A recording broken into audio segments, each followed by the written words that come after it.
O Asus VivoBook 15 é mais um intermediário que veio para bater de frente com os Samsung Book, os Dell Inspiron e os Acer Aspire 5. Aqui nós temos o i7 1165G7 SSD de fábrica e a GeForce MX 330 ou MX 350, a depender da versão escolhida. A minha versão, emprestada pela Asus, veio com a GeForce MX 330. O VivoBook começa impressionando por causa da presença de um teclado retroiluminado, que ainda é uma raridade no Brasil entre os básicos e os intermediários. É uma pena que não são todas as variantes do VivoBook que acompanham, essa funcionalidade.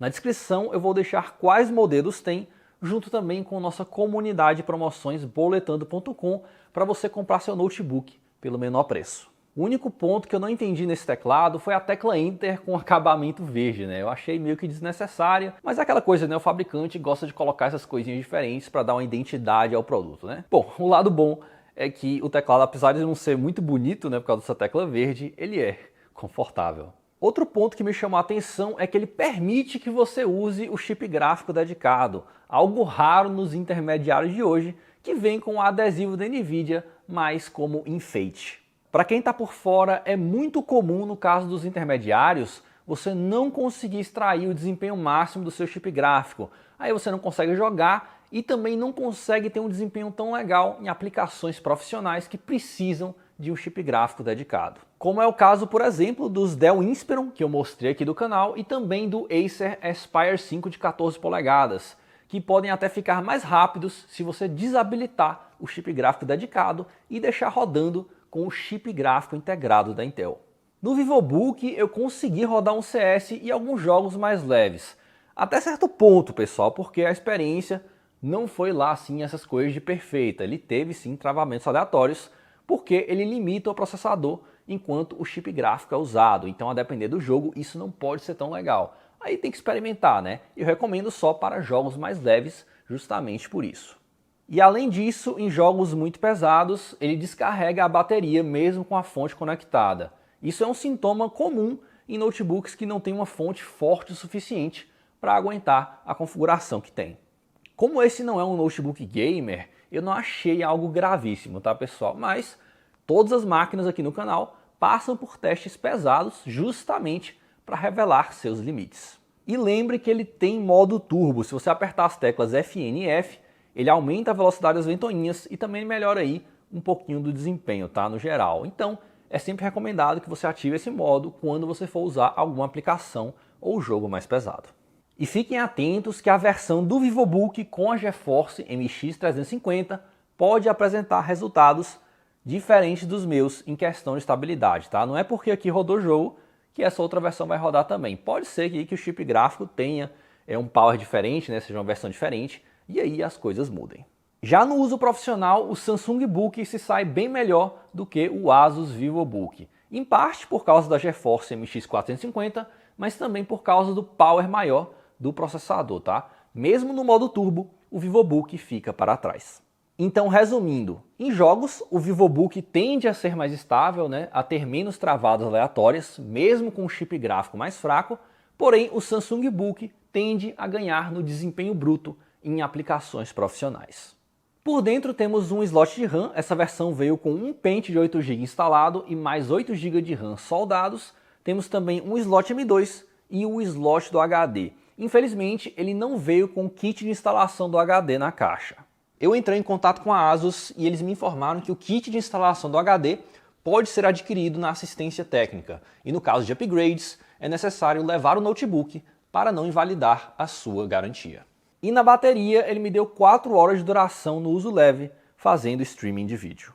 Na construção, aí sim ele dá um show em cima do Samsung Book, tá? Mas também não é uma tarefa difícil. Como vocês sabem, o Samsung Book tem uma das piores, se não a pior, construção do mercado brasileiro atualmente. Você literalmente consegue dobrar o Samsung Book com sua mão. O VivoBook, pelo menos, tem um corpo rígido e a tampa é em metal. Na tela foi onde a Asus perdeu a oportunidade de fazer diferente. Ela seguiu o que praticamente todas as empresas fazem.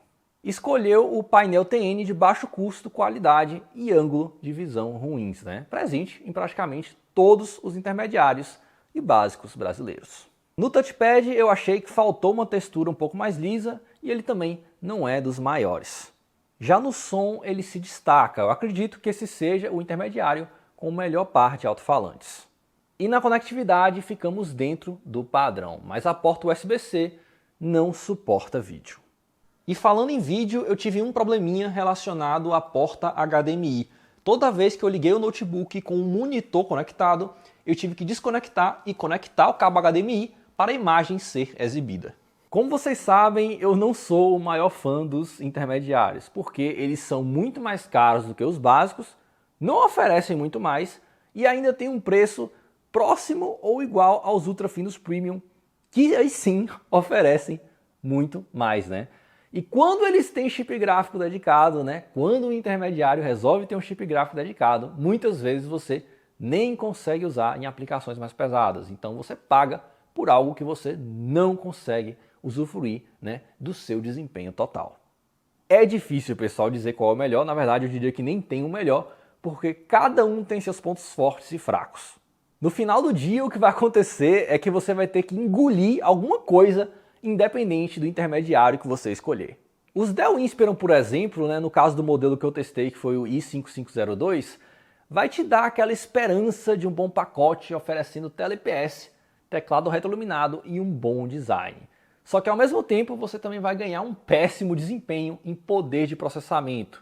Então você paga mais, né, por esses elementos, mas acaba ganhando um desempenho, né, de um notebook básico, né? Você paga por um premium, entre aspas, mas ganha o desempenho do básico.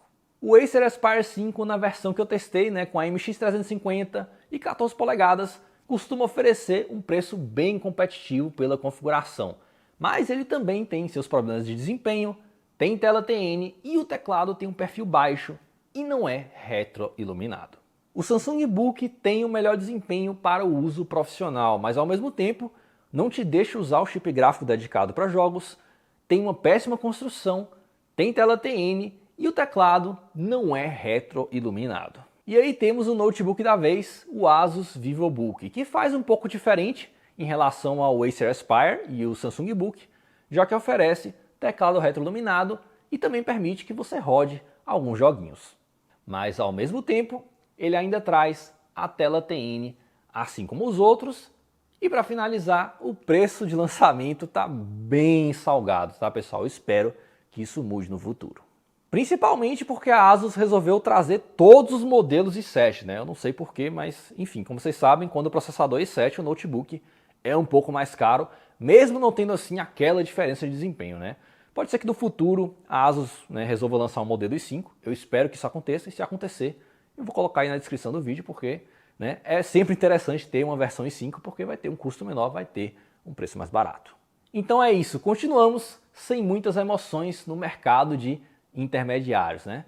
Por isso que eu falo, pessoal, compre logo um ultrafino premium e seja mais feliz. O próprio ZenBook da Asus vai te oferecer mais por um preço parecido, né? E também temos o LG Gram, né, o MacBook Air M1. Todas essas opções vão oferecer um pacote bem melhor do que o VivoBook, né? Eles só não vão ter o chip gráfico dedicado que o VivoBook tem, mas em muitos casos, muita gente nem vai usar, né? Acha que precisa, mas acaba não usando. Então reflita sobre isso, porque tem muito intermediário com preço de ultrafino premium, né? Então vá logo no ultrafino premium e seja feliz. E se você precisa de um chip gráfico dedicado, vá nos notebooks gamer. Eu sei, muitos notebooks gamer têm a aparência de notebook gamer, mas não tem jeito. Você está no Brasil, então você tem que se adaptar ao nosso mercado, né, fechadinho, né, que a gente só tem uma opção ali e outra aqui. Então é isso, né? É isso, a gente tem que sobreviver e ir aprendendo, né? Vou ficando por aqui. Um abraço.